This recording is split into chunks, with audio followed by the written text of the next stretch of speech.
Good afternoon, Facebook friends and YouTube followers. This is Rich again for your afternoon update date for July 2nd, 2014. It's a very hot and humid day in Berwick. It's over 90 degrees. I've been drinking a lot of H2O and Powerade, and I haven't jumped in the pool because my pool is gone. And I hope everybody in the area has been drinking lots of H2O and Powerade and cooling off at the pools or taking cold showers. It's very steamy out there. And some news to report is the Brooklyn Nets signed Lionel Hollins to be their next coach. He signed a 4-year deal worth $18 million. And also the Celtics have re-signed restricted free agent Avery Bradley to a 4-year contract worth $32 million.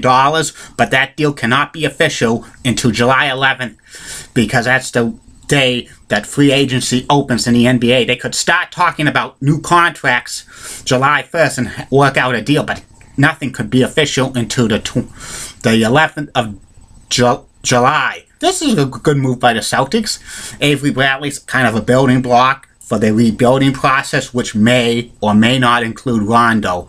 I think the Celtics have to keep Rondo, sign him to a long-term extension. If they don't sign him to a long-term extension this off-season, he's going to have to be shipped out because you can't lose Rondo to free agency. You're not going to get anything for him if he's lost to free agency. Then trade him and get some pieces back. But the Celtics are destined going to be in the lottery again this year. Maybe they'll get a top pick. And one more thing before I go into my subject is some special shout-outs to long-time people who I know who've been following my video blogs. A shout out to Dave Weatherman Bruce, who's the executive manager of the Boys and Girls Club of Greater Billerica. He runs the website BillericaWeather.com. And another special shout out to Dickie Ackroyd, who's the unit director of the Boys and Girls Club of Greater Billerica. And one breaking local Billerica news: get well soon to Bobby Ackroyd, of the technology director of the Boys and Girls Club of Greater Billerica, who suffered a little cut on his foot today and his leg while he was doing something for the Boys and Girls Club of Greater Billerica. I think he was checking one of those rooms, and he got cut by mistake. Get well soon to Bobby. Okay, my next subject is I'm going to return to this series called Who Should Be a Hockey Hall of Famer. My next subject is about Joe Thornton, captain of the San Jose Sharks, and it's actually Joe Thornton's birthday. He turns 35 years old. Do I think Joe Thornton is a future Hockey Hall of Famer? Based on his stats, he's a borderline Hockey Hall of Famer. As of right now, 2013-2014 season ended. He has 342 goals, 852 assists for 1,194 points. And he's played in 6 NHL All-Star games. He's won the last trophy in 2006. He won the Hart Trophy in 2006. And he's the third player in NHL history to have back-to-back 90 assist seasons. And the only 2 players who have that is Wayne Gretzky and Mario Lemieux, and both of them are Hockey Hall of Famers.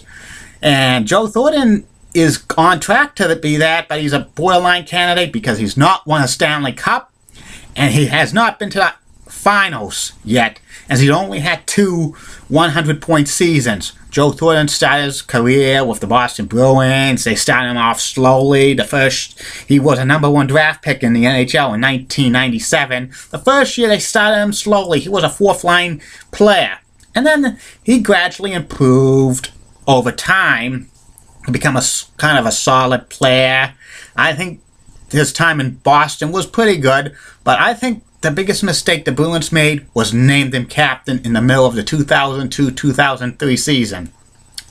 The Bruins didn't have a captain for 1 year.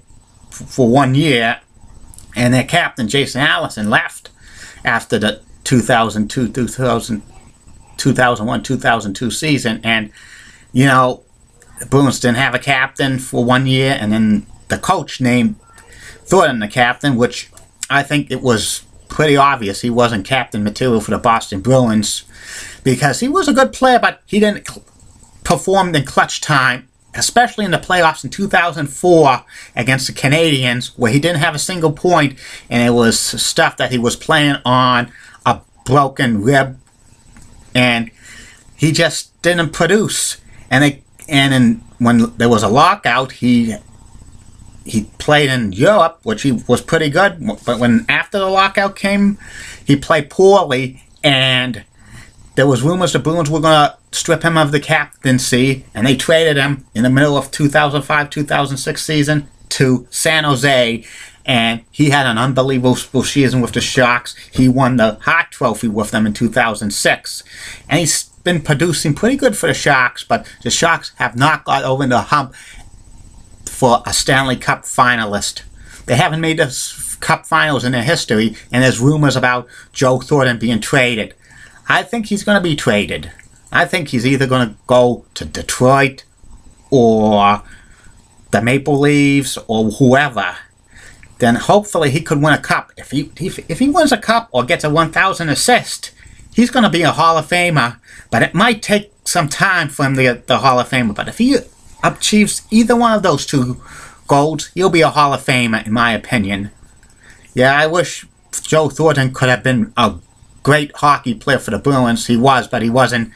He was like kind of a borderline superstar. But I think the biggest mistake, the Bruins gave him the captaincy too early, and I didn't think he was ready for the captaincy around that time.